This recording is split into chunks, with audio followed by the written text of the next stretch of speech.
اللہ تعالیٰ علیہ وسلم کا فرمان عظمت نشان ہے. کیا خوبصورت انعام ہے، کیا پیارا اعلان ہے کہ نبی پاک فرماتے ہیں جس کا مضمون ہے کہ بے شک بروز قیامت تم میں سے میرے سب سے زیادہ نزدیک وہ ہوگا، most closest on the day of judgement. نبی پاک علیہ السلام سے وہ کون ہوگا؟ سرور کائنات علیہ السلام فرماتے ہیں جو مجھ پر سب سے زیادہ درود پاک پڑھنے والا ہوگا. یعنی درود پاک آپ جتنا پڑھتے ہیں نبی پاک سے قیامت کے دن گویا اتنا قریب ہو جاتے ہیں. تو میں بھی نیت کروں اور آپ بھی نیت کریں کہ انشاءاللہ چلتے پھرتے اٹھتے بیٹھتے کثرت کے ساتھ درود پاک پڑھیں گے. صلو علی الحبیب صلی اللہ تعالی علی محمد صلی اللہ علیہ وسلم. سو مچ بلیسڈ منتھ، بہت ہی زیادہ مبارک مہینہ ہمارے درمیان ہے. نبی پاک فرماتے ہیں کہ شعبان میرا مہینہ ہے اور رمضان اللہ کا مہینہ ہے. اس سے زیادہ ایک عاشق رسول کے لیے اس مہینے کی اور کیا سگنیفیکنس ہوگی اور کیا اس کی خوبصورتی بیان کی جائے کہ رب العالمین کے حبیب صلی اللہ علیہ وسلم خود فرما رہے ہیں کہ شعبان میرا مہینہ ہے. عاشق رسول کے لیے تو یہی کافی ہے اس مہینے سے محبت کرنے کے لیے کہ جس نبی سے محبت ہے، جو پیارے آقا ہمارے بیلوڈ ہیں، ان کا پیارا مہینہ، ان کا مہینہ جو ہے وہ شعبان کا مہینہ ہے. سیدی غوث اعظم رضی اللہ تعالیٰ عنہ شعبان کے ان 5 حروف کے بارے میں کیا خوب فرماتے ہیں کہ شین سے مراد شرف یعنی بزرگی کے ہیں، عین فار علو، عین کے معنی بلندی کے ہیں، اینڈ با فار بر یعنی با سے مراد بھلائی ہے، بر ہے، نیکی ہے. الف فار الفت، الف سے مراد محبت ہے. نون فار نور، لائٹ یعنی نون سے مراد نور ہے. غوث پاک فرماتے ہیں یہ وہ 5 برکتیں ہیں جو اللہ تعالیٰ شعبان کے مہینے میں اپنے بندوں پر عطا فرماتا ہے. یعنی یہ وہ مہینہ ہے جو شرف ملنے کا، علو یعنی بلندی ملنے کا، بر یعنی بھلائی ملنے کا، الف یعنی الفت ملنے کا اور نون یعنی نور ملنے کا دن ہے. اب یہ خوش نصیب ہوتے ہیں جو اس مہینے میں اللہ کو راضی کرنے والے کام کرتے ہیں. رب کریم کی رحمتوں سے یہ 5 چیزیں حاصل کر لیتے ہیں. انفارچونیٹلی کچھ لوگ ایسے ہوتے ہیں کہ شعبان آ بھی جائے تو ان کی لائف میں کوئی چینج ہی نہیں آتا، وہ اپنی لائف میں کوئی ایکسپیرینس نیکی کی طرف اپنا بڑھاتے ہی نہیں ہیں. غور کیجیے میٹھے اسلامی بھائیوں کہ آج ہماری زندگی میں کیا چینج آیا. سرکار علیہ السلام کے جو ڈیوٹیز تھے، جو صحابہ کرام تھے، وہ کیا کرتے تھے کہ جب رجب کا مہینہ آتا وہ عبادتوں کی طرف رجوع لاتے اور ساتھ ساتھ کیا کرتے، اپنے معاملات کو سمیٹنا شروع کرتے. شعبان کا مہینہ آتا تو کاروباری لوگ اپنا لینا دینا کر لیتے، حکمران کیا کرتے، اپنا جناب سارا معاملہ جو ہے وہ عدالت کو سیٹل ڈاؤن کر لیتے اور اس کے بعد رمضان آتے ہی وضو کر کے اعتکاف میں بیٹھ جاتے. Actually the month of Shaban is the preparation of رمضان.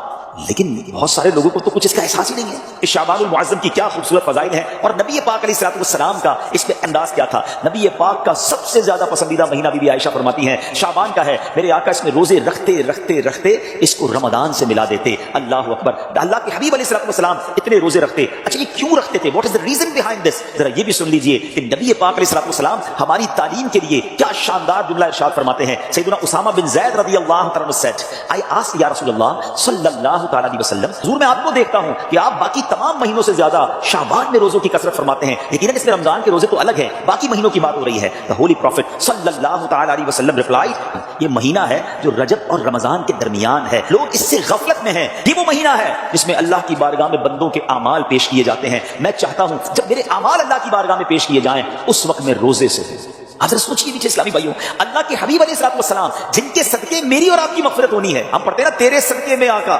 سارے جہان کو دین ملا، آقا کے صدقے تو ایمان ملا ہے.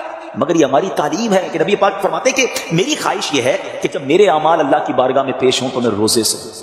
اب یہ سکھا رہے ہیں ہمیں، بتا رہے ہیں کہ دیکھو اعمال پیش ہونے کی رات ہے، اس رات بندوں کے اعمال اللہ کی بارگاہ میں پیش ہوتے ہیں. میں پوچھنا چاہتا ہوں اسلامی بھائیوں سے، ہم سب کو پتا ہے ہمارے اعمال میں کیا ہے، کتنی خطائیں ہیں، کتنی بے شرمیاں، کتنے جرم ہیں.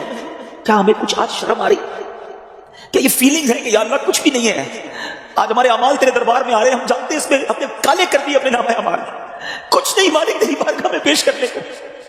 اور میرے قریب ہم پہلے سے اس بات کا اقرار کرتے ہیں کہ ہم امتحان میں فیل ہیں، وی آر لاسٹ یا اللہ عز و جل. مگر مالک آج مغفرت کی رات ہے، آج رحمت کی رات ہے. اگر تیری رحمت صرف بچوں پر برستی رہی تو ہم کدھر جائیں گے؟ آج گڑ گڑانا ہے میرے میٹھے اسلامی بھائی. آج کی رات وہ رات ہے، روایتوں میں مضمون ملتا ہے کہ آج آسمان دنیا سے یہ ندا دی جاتی ہے کہ ہے کوئی مانگنے والا کہ اس کی مراد پوری کی جائے، ہے کوئی مغفرت کا طلبدار کہ اس کی مغفرت کر دی جائے، ہے کوئی توبہ کرنے والا کہ اس کی توبہ قبول کی جائے. آج تو اعلان ہو رہا ہے نا، لیکن کیا ہم اس کیفیت میں ہیں؟ کیا ہم اللہ کی بارگاہ میں اس طرح گڑ گڑا رہے ہیں کہ مولا بس آج معاف کر دیجیے؟ ورنہ حالت تو یہ ہے، وہ پنجابی شاعر لکھتے ہیں نا، جے میں ویکھا عملہ بلے کچھ نہیں میرے پلے، کچھ ہے نہیں، ایوری تھنگ لاسٹ. ہم نے ساری زندگی بیکار کاموں میں تو گزاری، نیکیاں کی تو اس میں اخلاص نہیں، ریاکاری. جے میں ویکھا عملہ بلے کچھ نہیں میرے پلے، پر جے ویکھا میں رحمت رب دی بلے بلے بلے. اس رات کا احادیث میں کس انداز سے ذکر ہوا.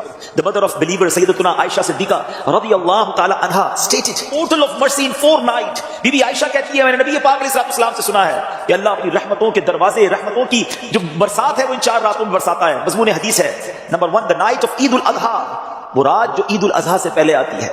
نمبر 2 the night of عید الفطر، جس کو چاند رات ہم کہتے ہیں. رمضان کے بعد جو رات آتی ہے صبح عید ہوتی ہے. یہاں میں عرض کرتا چلوں کہ وہ رات بھی تو کچھ دنوں میں آئے گی، مگر اس رات کیا ہوتا ہے؟ طوفان بدتمیزی ہوتا ہے. یہ رحمت کی رات ہے، یہ مغفرت کی رات ہے. نمبر 3 بی be Ayesha said that 15th night of Shaban, as in this night the names of those destined to die this year. 15 شعبان کی رات، اور اس رات اس سال مرنے والوں کے نام بھی لکھے جاتے ہیں. آپ فرماتی کہ نبی پاک نے فرمایا اس رات اس سال میں کس کو کتنا رزق دیا جائے گا یہ بھی شب برات لکھا جاتا ہے، اور اس سال کون کون حج کرے گا یہ نام بھی شب برات لکھے جاتے ہیں.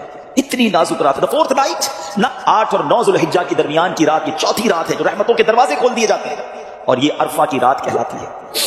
Dear Islamic brothers, how critical the 15th night of Sha'ban al-Mu'azzam is. کتنی نازک رات ہے. No one knows what will be predestined for him. Sometimes a person is heedlessly busy in these activities while mishaps are destined for him. لوگ غفلت میں ہوتے ہیں، انہیں پتہ ہی نہیں ہوتا کہ ان کے بارے میں کیا لکھا جا رہا ہے. ذرا غور کیجئے. It is stated in غنیۃ الطالبین، یہ وہ کتاب ہے جو سیدی غوث اعظم رضی اللہ تعالیٰ سے منسوب ہے. غوث پاک تحریر فرماتے ہیں The shrouds of many people are washed and prepared, but they are busy wandering around in the markets. Ghaus Pak کہتے ہیں کچھ کفن دھل کر تیار ہوتے ہیں مگر اس کو پہننے والے بازاروں میں گھوم رہے ہوتے ہیں. آپ فرماتے ہیں there are many people whose graves have been dug and ready, but they are busy enjoying themselves. فرماتے ہیں کچھ لوگوں کی قبر کے گھڑے کھدے تیار ہوتے ہیں مگر وہ گھوم رہے ہوتے ہیں، وہ بازار میں مذاق مستی اور جناب گناہوں میں مصروف ہوتے ہیں. ایک بات میں آپ کو بس اس جملے کے تحت بتاؤں، پہلے بات پوری کر لوں پھر میں آپ کو پریکٹیکلی بھی سمجھاؤں گا.